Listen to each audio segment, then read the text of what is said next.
This right here is going to be a requested review of the scale 118 Maisto Ford Explorer Sport Trac. Now this car is no longer being sold, but well, what I mean by that is it's no longer being made. You might be able to still find it being sold on eBay, but just to let you know, this cost me about, I think, $28. I bought it a really long time ago, and so that means you really shouldn't be paying too much more than that to get this vehicle. But first, before I delve into this, I just want to have a little update on my Greenlight police car, which I got very recently. And if you watched my last video, you realize that I was pretty disappointed with it overall. Well, another issue has came up, and it is the fact, well, first of all, I have now modified it a little bit, so it's a little bit more realistic. They didn't have the number on the back, which was annoying, and then my brother built this thing. I paid him for it. And so if we click here, you'll notice that the left LED is burnt out or not connected. Now I opened up the car just to see if I could fix it, and it is in fact on a circuit board, and I don't have the expertise to get into that and fix it, so really disappointing. I've had this vehicle for about probably a week now, maybe 2 weeks, and it's already deteriorating.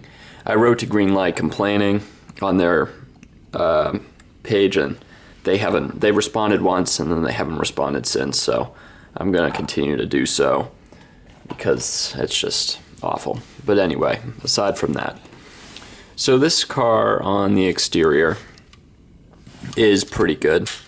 It being an old Maisto, it's definitely not a bad vehicle at all. Everything does open, which is unusual for a SUV type car. Now when this came out, it was kind of like one of those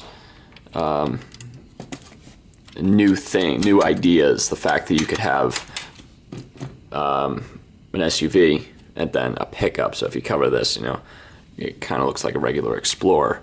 This was a little bit more better off-road, to say the least. Modifications I made, I put on this New Hampshire license plate, as well as these Nantucket beach stickers and some Nantucket stickers on the back, because I like that island very much. This comes out pretty unique. Just be careful of it. If you touch it too much, it could wear away some of the chrome, but kind of makes it look almost more realistic, believe it or not. Nice bed. It's all plastic. And this is, I believe, a 2001 model. You can tell by the insignia on the back. Ford logo. Nice wheels, very free spinning, no wobbling whatsoever. Maisto did a pretty good job when it comes to that. Engine detail, not bad at all. We're used to seeing the same big, huge plastic piece. Lately, they've been putting that in all their newer cars, which has been pretty disappointing, but this one truly looks like they actually spent some time on it. See, there's even wires underneath there, colored properly. It looks really good, especially for a Maisto, and they even have the warning labels on the front. Not really many complaints there. Nice smooth fitting. Small creases. One little peg in the headlight, but it's not an issue. Just a close-up on the wheels. Yeah, the disc doesn't turn with the wheel, but that's okay. It looks fine. Underneath, I realized that I've been forgetting to show the undersides of several models, so I'll make sure I try to focus on that again. And we're going to continue. This is probably one of the better Maisto underbodies. It even has let's see, what does it say? Dunlop tires. Yes, there's actually, it says Dunlop on these tires as well. The donut in the back, or just a regular. That's actually a full size spare tire. Looks really nice under there. All black plastic, and then it actually has a running board. Now the interior of the car, it's probably best if I close that, isn't the best if I can get this thing to focus. There we go. That's better. That was the trick. Now you see some things that are colored in. That was me. I used a metallic Sharpie. I update pretty much all my cars if I can, if they're poor quality.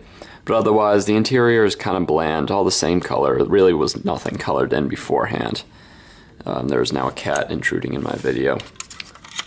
It's going to be tough to ignore. That's okay.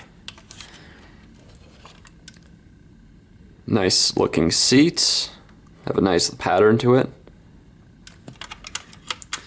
Now these doors are kind of annoying to close and open.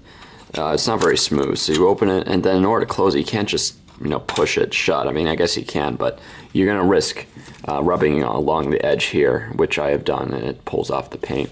So you kind of have to jury it back into place. Not really a big deal, but it's worse on this side. It's still pretty good. It has steering and really nice suspension, although it doesn't go down too much in the front. In fact, it appears that this, oh, there we go. Okay, it's working.